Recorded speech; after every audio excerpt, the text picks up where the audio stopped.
সুপ্রিয় শিক্ষার্থীরা, আশা করি সবাই ভালো আছো এবং সুস্থ আছো।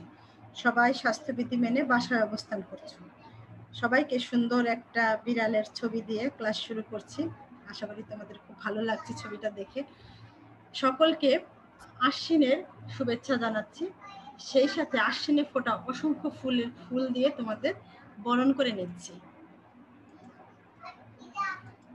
তোমাদের সরকারি হোসেন শহীদ সোহরাওয়ার্দী কলেজ মাগুরা কর্তৃক পদার্থবিজ্ঞানের অনলাইন ক্লাসে সকলকে স্বাগত জানাচ্ছি। আজকে আমরা পদার্থবিজ্ঞান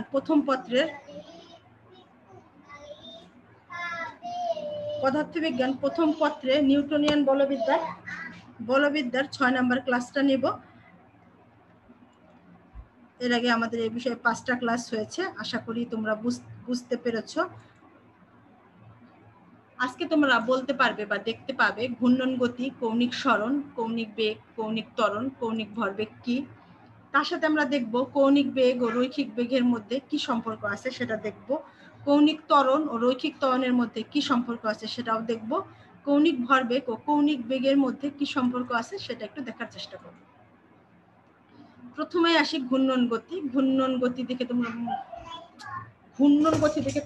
মনে মনে ভাবতে পারছো ঘূর্ণন গতি আসলে কি।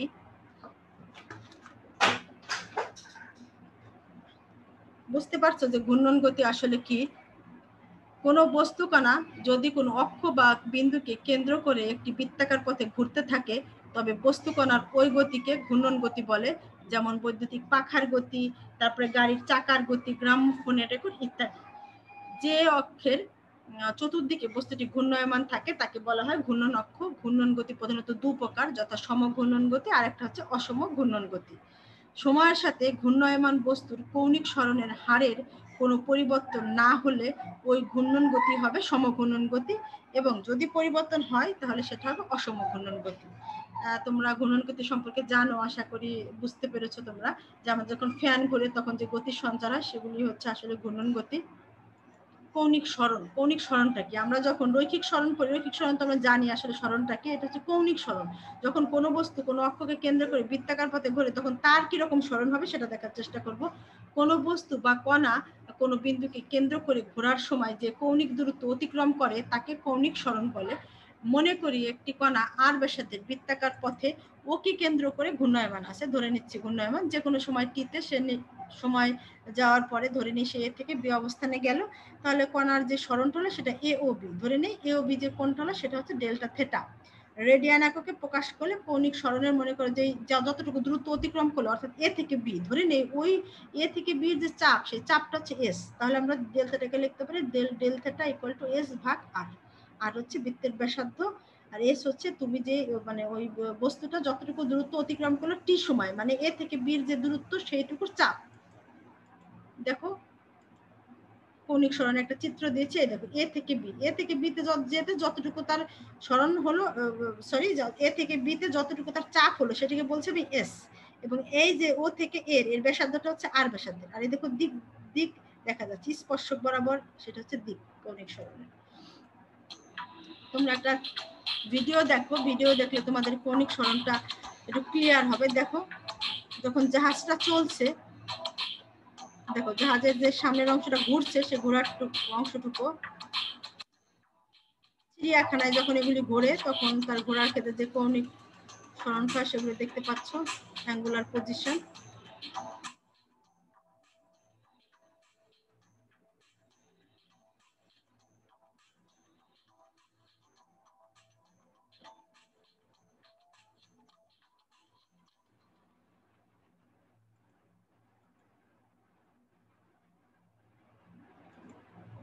এরপর আছে আমাদের কৌণিক বেগ। কৌণিক বেগ কাকে বলে? সময় ব্যবধান শূন্যের কাছাকাছি হলে কৌণিক সরণের পরিবর্তনের হারকে কৌণিক বেগ বলে। বৃত্তাকার পথে কোনো একটি বস্তু প্রতি সেকেন্ডের কৌণিক সরণই হচ্ছে কৌণিক বেগ। কৌণিক বেগকে আমরা ওমেগা দ্বারা প্রকাশ করতে পারি, এটি একটি ভেক্টর রাশি। তাহলে আমরা লিখতে পারি কি, omega equal to limit del T tends to 0, মানে সময়ের ব্যবধান শূন্যের কাছাকাছি যদি ডেল থেটা ভাগ হচ্ছে ডেল টি, অর্থাৎ তুমি যে কতটুকু কোণ অতিক্রম মানে পথ অতিক্রম করছে সেই পথকে যদি সময় দ্বারা ভাগ করি তাহলে তাকে আমরা লিখতে পারি ওমেগা। একে আমরা লিখতে পারি ডি থেটা ভাগ হচ্ছে ডিটি। যদি কৌণিক বেগের একটা মাত্রা সমীকরণ আছে, মাত্রা সমীকরণ হচ্ছে টি ইনভার্স 1 এবং এর বেগ হচ্ছে রেডিয়ান সেক ইনভার্স 1। বেগের যে একক ms ইনভার্স 1, একই রকম এখানে রেডিয়ান সেক ইনভার্স 1, আর এখানে মাত্রাটা হচ্ছে টি ইনভার্স 1। আশা করি তোমরা মনে রাখবে, তোমাদের জন্য খুবই গুরুত্বপূর্ণ। কৌণিক বেগের আরেকটা একক হচ্ছে আবর্তন second, revolution per second. RPS দ্বারা আমরা প্রকাশ করি। আরপিএস এর সাথে রেডিয়ান সেকেন্ডের সম্পর্ক হচ্ছে 1 আরপিএস ইকুয়াল টু 1 রেভ, মানে 1 আবর্তন ভাগ হচ্ছে সেকেন্ড, টুয়াইস পাই রেডিয়ান। তো 1 রেভকে আমরা লিখতে পারি টুয়াইস পাই রেডিয়ান ভাগ হচ্ছে সেকেন্ড, টুয়াইস পাই রেডিয়ান পার সেকেন্ড, এভাবে আমরা লিখতে পারি। আরেকটা একক আছে আবর্তন মিনিট, রেভলিউশন পার মিনিট, একে আমরা লিখতে পারি আরপিএম। এর সাথে সম্পর্ক হচ্ছে 1 আরপিএম ইকুয়াল 1 রেভ ভাগ হচ্ছে মিনিট, ইকুয়াল টুয়াইস পাই রেভ ভাগ হচ্ছে 60 সেকেন্ড, ইকুয়াল টু পাই ভাগ 30 রেডিয়ান পার সেকেন্ড। আসলে তোমাদের এককটা যে রেডিয়ান সেকেন্ড আছে ওটা পড়লে হতো, কিন্তু আমি যখন আগের বছর না 2-3 বছর আগে একটা ক্লাস নিচ্ছিলাম এই কৌণিক বেগ সংক্রান্ত, তখন ওদের পড়িয়ে আসার পর 5-6 দিন পরে আমার এক ছাত্র জিজ্ঞাসা করলো যে ম্যাডাম আরপিএস কি, আর আরপিএসটা কি। আসলে যে আমার অঙ্কটা দিয়ে আছে আরপিএস এককে, মানে 10 আরপিএস এরকম লেখা আছে, তার কিভাবে আমি রেডিয়ান করব কি সেকেন্ডে করব। তখন আমি আসলে বুঝতে পারলাম যে আসলে ওদের ক্লাসে আমি এই পর্যন্ত পড়িয়ে দিয়েছিলাম, যে রেডিয়ান সেকেন্ড পড়িয়ে দিয়েছিলাম 6-7 বছর আগে আর কি, যখন আমি পড়াতাম তখন। তার পরবর্তীতে আমি যখনই পড়াই তখনই আরপিএস আরপিএম একেবারে ডিটেলস পড়িয়ে যায়, যাতে তোমাদের অঙ্কে কখনো যদি আরপিএস আরপিএম আসে যেন তোমরা ঘাবড়িয়ে না যাও। আসলে আরপিএসটা কি আরপিএমটা কি, দুটাই কিন্তু কৌণিক বেগের যান্ত্রিক একক বা ইঞ্জিনিয়ারিং একক। আশা করি তোমরা মনে রাখবে কার সাথে কি সম্পর্ক, অঙ্কের ক্ষেত্রে তোমাদের খুবই গুরুত্বপূর্ণ।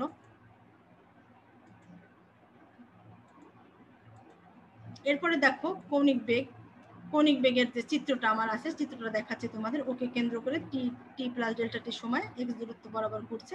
কৌণিক বেগে তোমাদের জন্য একটা ভিডিও আছে, ভিডিও দেখলে তোমাদের বিষয়টা আরো ক্লিয়ার হবে। দেখো কিভাবে ঘুরছে, দেখো ওমেগা কোন দিকে, ভি কোন দিকে, ডান হাতি স্ক্রু নিয়ম অনুসারে ওমেগাটা নির্ণয় করা হচ্ছে।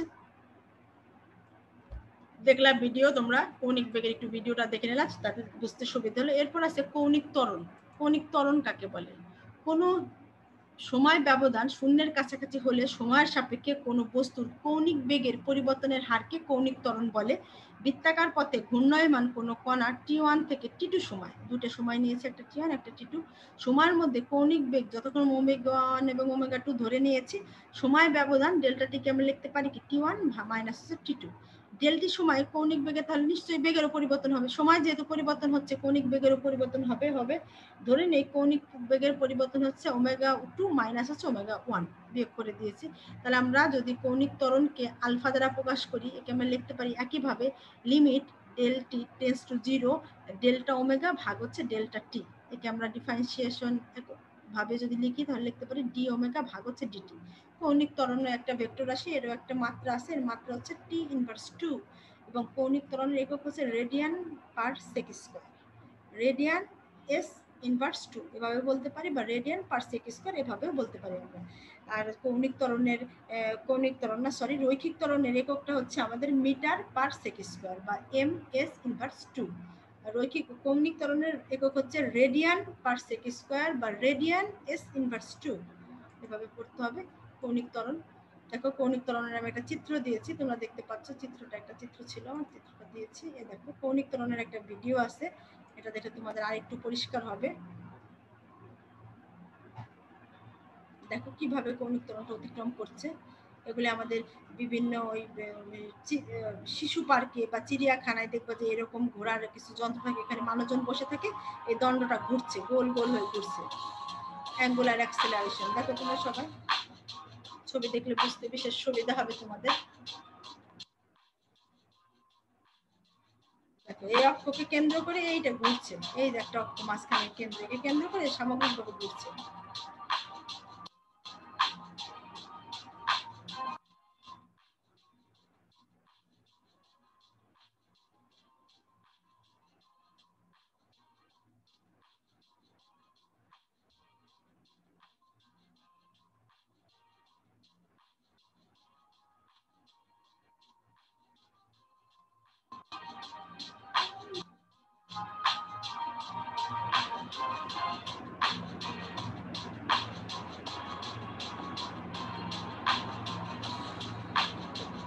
দেখতে পেলে তোমরা কৌণিক ত্বরণটা আসলে কি আমরা দেখলাম কিভাবে নির্ণয় করতে হয় কৌণিক ত্বরণ। ভিডিওতে দেখার কারণে আমাদের বিষয়টা আরো পরিষ্কার হলো।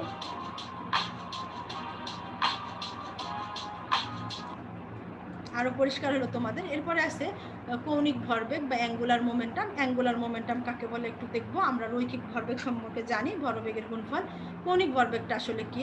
ঘূর্ণায়মান কোনো বস্তু কণার অবস্থান ভেক্টর। তোমরা জানো ভেক্টর যখন পড়েছো তোমরা অবস্থান ভেক্টর সম্পর্কে অবগত আছো। অবস্থান ভেক্টর বা ব্যাসার্ধ ভেক্টর দুটি নামেই পরিচিত এই ভেক্টরটা। এবং বস্তু কণার রৈখিক ভরবেগের ভেক্টর গুণফলকে আমরা বলছি কৌণিক ভরবেগ। ঘূর্ণন অক্ষকে কেন্দ্র করে বা এর সাপেক্ষে কোনো কণার অবস্থান ভেক্টর এবং ওই কণার রৈখিক ভরবেগ হলে ওই বিন্দুর সাপেক্ষে কণাটির কৌণিক ভরবেগকে আমরা লিখতে পারি L = R + P। আর হচ্ছে আমার ব্যাসার্ধ ভেক্টর বা অবস্থান ভেক্টর এবং পি হচ্ছে আমি যে বস্তু কণাটা নিয়েছি সেই বস্তু কণার রৈখিক ভরবেগ। কৌণিক ভরবেগ কিন্তু নয়, রৈখিক ভরবেগ। এই দুইটার যে ক্রস গুণফল তাকে আমরা বলছি কৌণিক ভরবেগ। কৌণিক ভরবেগ যে ক্রস প্রোডাক্ট আছে আমরা কি ইটা দ্বারা প্রকাশ করলাম, ইটা আর পি সাইন থিটা। এখানে এটা হচ্ছে গুণফলের দিক বা কৌণিক ভরবেগের দিক নির্দেশ করে, যেহেতু এটা ভেক্টর রাশি সেটা দিক নির্দেশ করে। থিটা হচ্ছে আর ও পি এর মধ্যবর্তী কোণ। থিটাটা হচ্ছে আর এবং পি এর যে মধ্যবর্তী কোণ আছে সে কোণটা। ঘূর্ণন কেন্দ্র হতে ভরবেগের ক্রিয়া রেখা লম্ব দূরত্ব হলো আর সাইন থিটা। সেক্ষেত্রে কৌণিক ভরবেগের একটা মাত্রা সমীকরণ আছে। মাত্রা সমীকরণ হচ্ছে ml² T−1 এবং এর একক হচ্ছে কেজি m² S−1 অথবা newton metre second. Newton metre second কৌণিক ভরবেগের একক এবং মাত্রা। পরীক্ষায় আসতে পারে কৌণিক ভরবেগের একক এবং মাত্রা লেখো, কিংবা দিতে পারে নিচে তোমাদের যেহেতু সৃজনশীল প্রশ্নপত্র হয় সেজন্য দিতে পারে এরকম যে নিচের কোনটি কৌণিক ভরবেগের মাত্রা বা নিচের কোনটি কৌণিক ভরবেগের মাত্রা নয়, এরকম যে একটা তোমাদের মাল্টিপল দিয়ে উত্তর দিতে বলতে বলা হতে পারে। খুবই গুরুত্বপূর্ণ, তোমরা একটু দেখবে। কৌণিক ভরবেগের তোমরা একটু চিত্র দেখতে পাচ্ছ। এই দেখো ওকে কেন্দ্র করে ঘুরছে, এক্স অক্ষ বরাবর এক্স অক্ষ আছে, ওয়াই অক্ষ আছে, জেড অক্ষ আছে। এই ওয়াই অক্ষ এদিকে আমরা যদি আর দেই আর এবং পি এর যে আর এর যে মধ্যবর্তী কোণ সেটা হচ্ছে আমার থিটা। আর পি এর মধ্যবর্তী কোণ হচ্ছে আমার থিটা।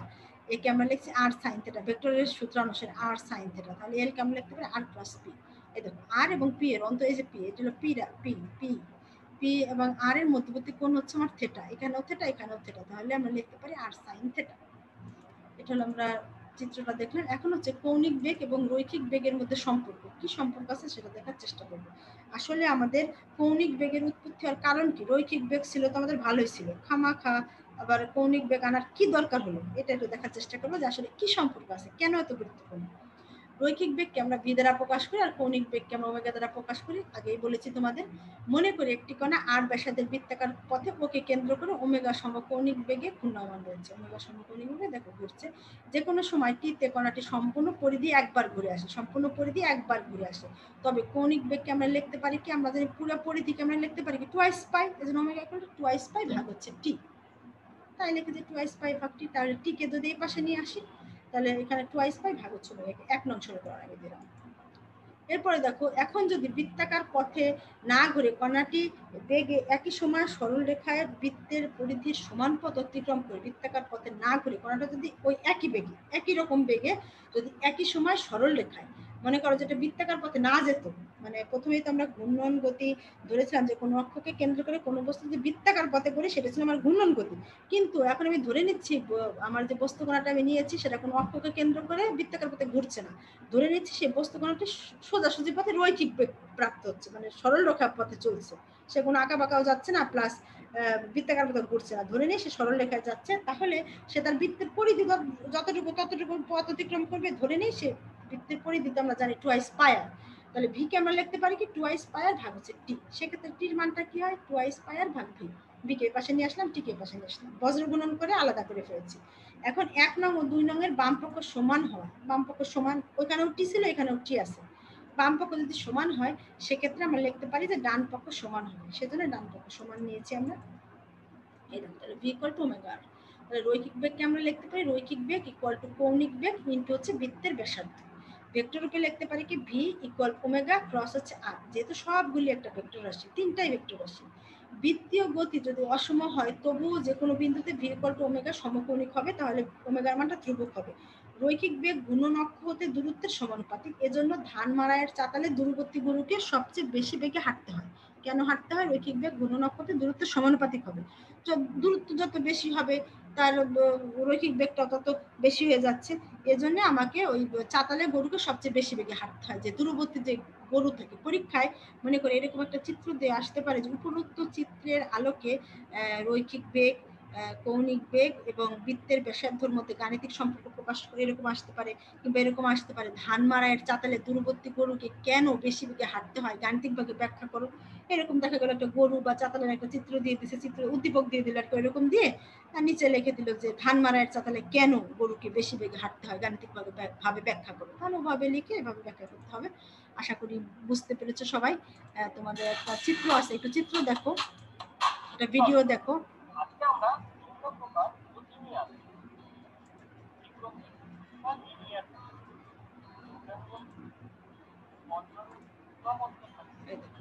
ঘূর্ণন গতির একটু দেখো একটি গাড়ি একদিক বরাবর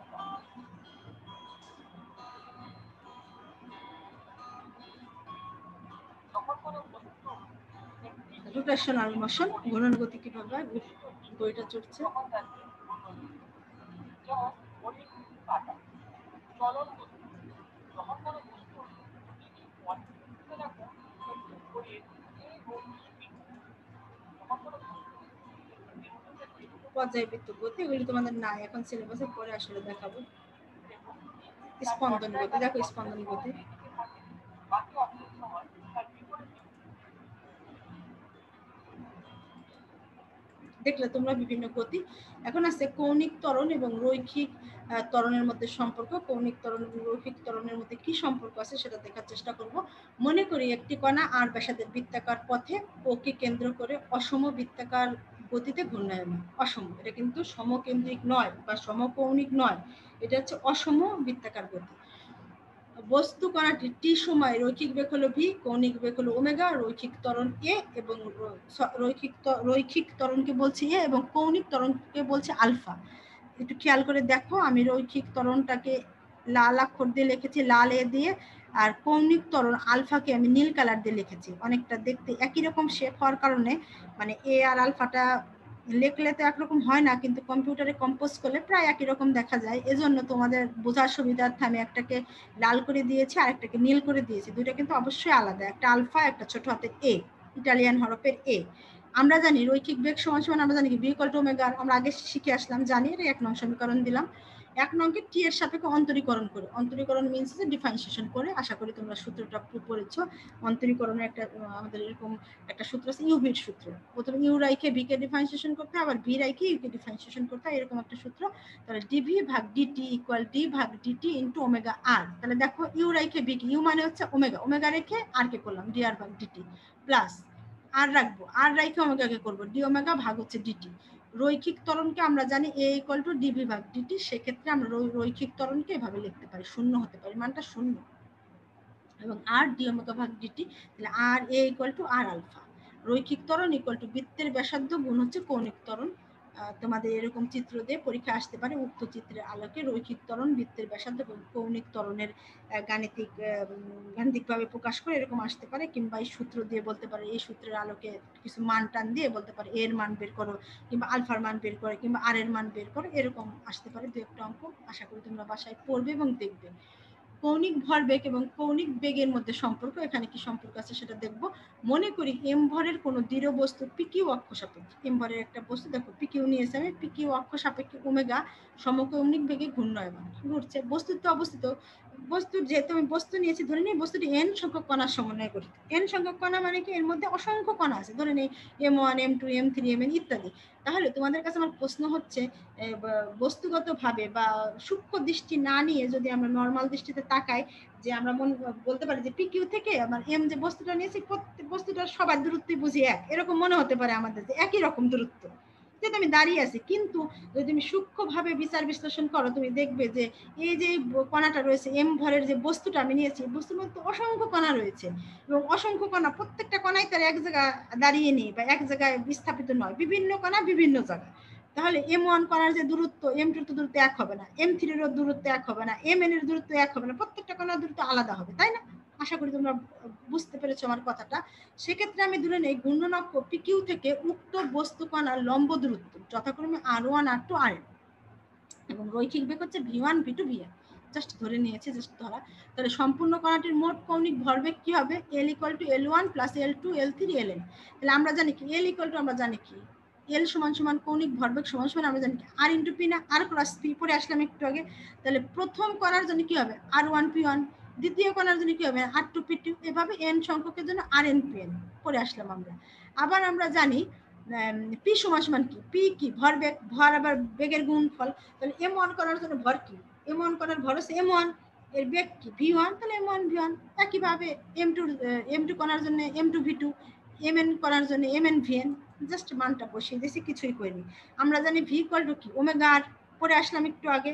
তাহলে আমরা যদি লিখি প্রথম যে M1 কণাটা আছে তার দূরত্ব যদি লম্ব দূরত্ব যে R1 হয় তাহলে লিখতে পারি ওমেগা R1, দ্বিতীয় কণার জন্য ওমেগা R2, তৃতীয় কণার জন্য ওমেগা Rn পর্যায়ক্রমে লিখে দিয়েছি। সেক্ষেত্রে আমরা লিখতে পারি M R1² omega plus M2 R2² omega plus Rn, sorry এখানে একটা Mn হবে, আবার ভুল হয়ে গেছে কম্পোজ করা, এখানে Rn² ঠিক আছে কিন্তু এখানে একটা Mn হবে, সরি তোমরা একটু কষ্ট করে Mnটা দিয়ে নিও, পড়ার সময় পড়ে নিও, এটা Mn হবে, সরি আমি এখানে Mn হবে। তাহলে আমরা লিখতে পারি L = ওমেগা সামেশন সবগুলোর যোগফল mr²। M হলো বস্তুর ভর, আর হলো লম্ব দূরত্বের বর্গের গুণফল, লম্ব দূরত্ব। তাহলে আমরা লিখতে পারি I জড়তার ভ্রামক। জড়তার ভ্রামককে আমরা লিখতে পারি যে কোনো বস্তু যদি কোনো অক্ষকে কেন্দ্র করে ঘুরতে থাকে তাহলে ওই বস্তুর ভর এবং বস্তু থেকে ওই যে অক্ষ সেই অক্ষের লম্ব দূরত্বের বর্গের এবং ওই বস্তুর ভরের গুণফলকে আমরা বলি জড়তার ভ্রামক I। জড়তার ভ্রামককে আমরা I দ্বারা প্রকাশ করি। এখন পড়ালাম না, শুধুমাত্র একটু বলে দিলাম যে I দ্বারা প্রকাশ করি জড়তার ভ্রামক। পরবর্তী ক্লাসে আমরা জড়তার ভ্রামক সম্পর্কে ডিটেলস পড়বো এবং জানবো। কৌণিক ভরবেগের অভিমুখ ঘূর্ণাক্ষ বরাবর, ঘূর্ণন অক্ষ যেদিকে যাচ্ছে তার অভিমুখও সেদিকে হবে। এটা ডান হাতি স্ক্রু আছে, বাম হাতি স্ক্রু আছে, সেই স্ক্রু অনুসারে, বাম হাতি ডান হাতি স্ক্রু আছে সেই স্ক্রু অনুসারে। আর বাড়ির কাজ হচ্ছে তোমাদের হাত ঘড়ির মিনিটের কাঁটার কৌণিক বেগ কত, হাত ঘড়ির মিনিটের কাঁটার কৌণিক বেগ কত, এটা একটু নির্ণয় করবে তোমরা। নির্ণয় করে আমাকে মেসেঞ্জারে উত্তরটা লিখে দিবে কত উত্তর হয়। আর যদি না পারো তাহলে বলবে যে ম্যাম বুঝিনি, আমি ইনশাল্লাহ পরবর্তী ক্লাসে তোমাদের বুঝিয়ে দেব হাত ঘড়ির মিনিটের কাঁটাটা কত হয়। আশা করি সবাই বাসায় সরকারের নির্ধারিত স্বাস্থ্যবিধি মেনে বাসায় অবস্থান করছে এবং বাইরে বের হচ্ছে না প্রয়োজন ছাড়া। সকলকে ধন্যবাদ। আবার কলেজ খুললে আমাদের সবার দেখা হবে। সকলকে ধন্যবাদ জানিয়ে আজকের ক্লাস শেষ করছি, আজকের মতো শেষ করছি। সকলকে ধন্যবাদ।